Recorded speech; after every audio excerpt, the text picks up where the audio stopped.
I am here in Washington, D.C., guys. Tonight I'm going to be going to the Republican election watch party to hopefully see that Donald Trump wins. And just for your information, there's kind of a feeling in the air here in D.C.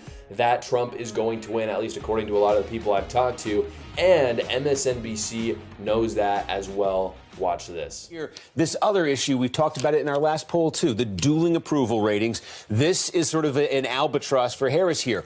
Her administration that she's a part of, Joe Biden's approval rating sits at just 41%. And then there's this twist, Donald Trump, retrospectively, do you now approve of how he did as president? In our poll, 48%, almost half, give him that approval rating. And we have to pause again because 48% is higher than the approval ratings he was getting when he was president, Steve. Really striking to see that. Exactly. So is that a hidden advantage there for Trump in some way? Then there's this question, too. We just hear all the stories, all the images from early voting. And look at this. 2/3 of voters in our poll say they've either voted already or they're going to vote early. On Election Day, 1/3 of the electorate actually saying they will turn out and vote then. And you can see, we saw a bit of this in 2020, remember, the early vote here, more Harris-friendly in our poll. That Election Day vote, that's the big wild card. You don't know what that turnout will look like on Election Day. But if Trump has an advantage there, see if it's enough to overcome what he could potentially lose in the early side. And then the gender gap. Again, we've talked about this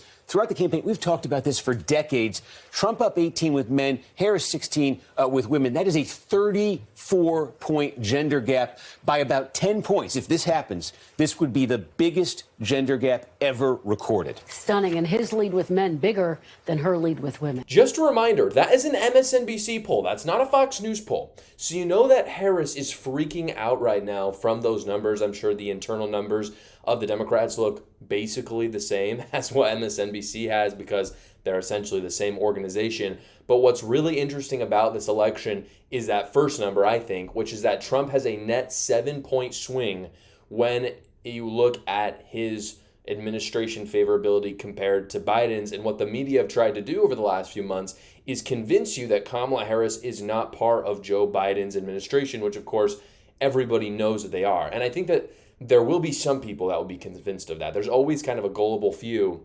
but I don't think most Americans are going to put up with that. I think they do see Biden and Harris as a package deal, and for that reason, I think that lie is too preposterous for most people, and I think that Harris ultimately that's going to be her undoing in this election, is that people will tie her to Joe Biden. But the other number that's really fascinating that they pull up there, I think, is the difference between men and women, because at the end of the day, men do not jive with Kamala Harris. I mean, as someone who, I look at these things, and you have Tim Walz coming out there trying to use football references that he literally does not understand. And then they're trying to come out here and say, if you love your daughters, you'll let them abort your grandchildren. That's like, they've done so many ads on this. Or, you should allow Kamala Harris to be president because then you can masturbate. Those are literal political ads they've come out there. It doesn't really jive with me. I think it's disgusting. I think most men feel the same way. And I think that Harris, Trump, and the mainstream media know that. And for that reason, I think even they believe that Donald Trump is going to win tonight. I believe that Donald Trump is going to win tonight. Will we know that Donald Trump won tonight? I'm not so sure. Unfortunately, there are lots of stupid laws on the books, which that's kind of an episode for another day. But you've got stupid laws on the books in Wisconsin, Arizona, and Pennsylvania, making it so they cannot process those early ballots early on, so they can only start today. Arizona actually came out and they literally said that it could take 10 to 13 days to process all their ballots. Fortunately, Arizona has polled really well for Trump, and so I don't think we're going to have to wait very long before they call it. It may not be tonight, though, and it really ought to be tonight. Same with Pennsylvania. Nate Silver, he does his own thing, but he's, in my opinion, he's one of the most credible models that kind of predicts elections. Predicts that I think between 80 and 90%. Let me say it this way.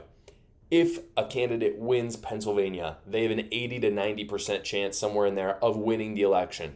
So the fact that we probably won't know the results in Pennsylvania is a real shame unless it is a huge red wave in Pennsylvania, which I personally think it's going to be close. I think Trump is going to win it. I don't know if it's going to be a red wave. But at the end of the day, I don't think we're going to know tonight, which sucks. If we do, I'll be at the Republican watch party. I'll get some sweet footage, and I'll show you guys that moment. And of course, tomorrow I'm going to go out and watch all the mopey Democrats around. But if somehow Trump does not win, I'll have footage of Democrats being very happy and partying. So either way, stay tuned for tomorrow's episode, because I'm going to have some interesting footage about either people protesting and freaking out in the city because Trump won, or celebrating because Kamala Harris won. If you guys are a true conservative, you have to check out Daily Wire Plus. Daily Wire Plus has Am I Racist?, which is one of the most successful political documentaries of American existence. and the reason why is because it's freaking hilarious. If you haven't watched it, you need to go check it out. If you go into the link in my description below, you'll get 35% off. It supports my channel. Again, it allows you to get that 35% off, not just for Am I Racist?, but all the things that Daily Wire Plus has, which includes Jordan Peterson's exclusive content there, as well as What is a Woman. It's absolutely fantastic. I love it. Again, use the link in my description below so you can get it a little cheaper, and you support my channel as well. Thanks so much for watching, guys. Please go down below, like the video, subscribe to my channel as well, and check out another video.